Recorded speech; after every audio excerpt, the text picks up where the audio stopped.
let's get into our next topic, which is going to be what are the teams that I think could take down the Chiefs? And I know the obvious ones, right? The Chiefs are coming off of back-to-back Super Bowls. Will they repeat? I don't think so.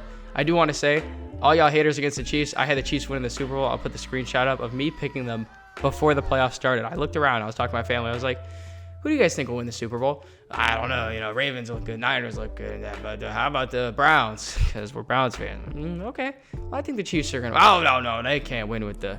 They're not playing good. They've lulled through the regular season. Okay. Let's just see what happens. And then Chiefs win. Made a lot of money off the Chiefs in this offseason or in this playoffs. So thank you, Patrick Mahomes, for that. But three-peating is a whole thing on its own. It's never been done in the sport. So it makes sense that they should not do that.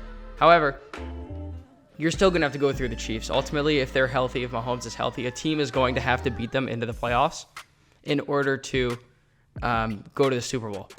And the top 5 teams that I would say, I got 5 in my mind. And I feel like 3 or 4 are like, yeah, okay, that makes sense. Like number 1, Cincinnati. They've done it before. Joe Burrow, I believe, has a 3-1 record against Mahomes and kind of outplays him when he plays him. But they've only met twice in the playoffs. They're 1-1 in those games. And yeah, I think the Bengals are the team that people would say, hey, they could beat the Chiefs. And they've done it before, which is why people think they could do that. Burrow got to stay healthy. He's had some injury concerns. He's a little older than you expect from, what is he, a 4th, 5th-year quarterback? He's probably 27, 28 years old. So got to stay healthy. Hopefully he bounces back. Love watching Joe Burrow play. And obviously if they retain T. Higgins, keep some of those key pieces that they have on their team, then they should be right back in the mix to win the AFC North and to take down the Chiefs in the playoffs.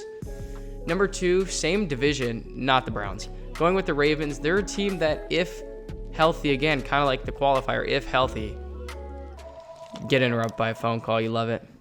All right, now that that's done. Number 2, Ravens, like I said, I believe it was week 2 where they went toe for toe, throw for throw, whatever you want to call it. Touchdown for touchdown with the Chiefs. And I believe it was a fumble at the end by Clyde Edwards-Helaire. You can correct me if I'm wrong.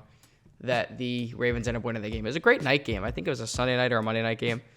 But the Ravens are the only team that I feel like when the Chiefs are playing as good as they can, which we saw against Buffalo and against the Niners late in that 4th quarter, that the Ravens can still outperform them. Like when the Chiefs are playing their best, they're hard to take down. There's only a couple teams that can take them down, and that's why the Ravens are on this list.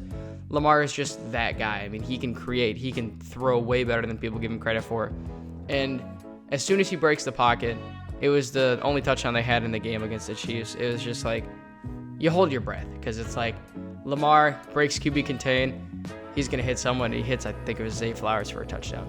So number 3, I'm between 2 teams, and I feel like if I don't put Buffalo here, it's disrespectful due to who the other team I'd be considering them with. So I'm going to go with Buffalo. They've obviously beaten the Chiefs in the regular season a couple of times, 2 or 3 times, I believe, but never in the postseason, and that's when it matters. You can beat me as many times as you want in the regular season, but if we get the upper edge on you in the playoffs, no one's going to care about the regular season game. No one cares about that Chiefs offsides on, I believe it was Kadarius Toney in the middle of the season, late of the season, that they could have won on when Kelsey lateraled it back. But no one cares about that anymore because in the second round of the playoffs, the Chiefs took down the Bills in Buffalo. So obviously no one really talks about that game anymore. People still say Mahomes will win or whatever. So Buffalo with Josh Allen. We saw some stuff come out about Gabe Davis yesterday with him potentially leaving. UCF legend. Is this the same shirt I wore in the last podcast? I hope not, because that's crazy, even though that was like 3 weeks ago. But of course, it's the red shirt, and I'm not wearing a red shirt. What's new? I got Buffalo at number 3 just because of Josh Allen, and kind of we saw the emergence of James Cook towards the end of the season, and if he stays and can play as good as he did, then I believe that Buffalo could be a threat to take down Kansas City. Number 4, I feel like there are some people that are really high on this team, maybe higher than they should be, but maybe I'm just a hater. I got the Chargers. Jim Harbaugh, Justin Herbert. It seems like a match made in heaven.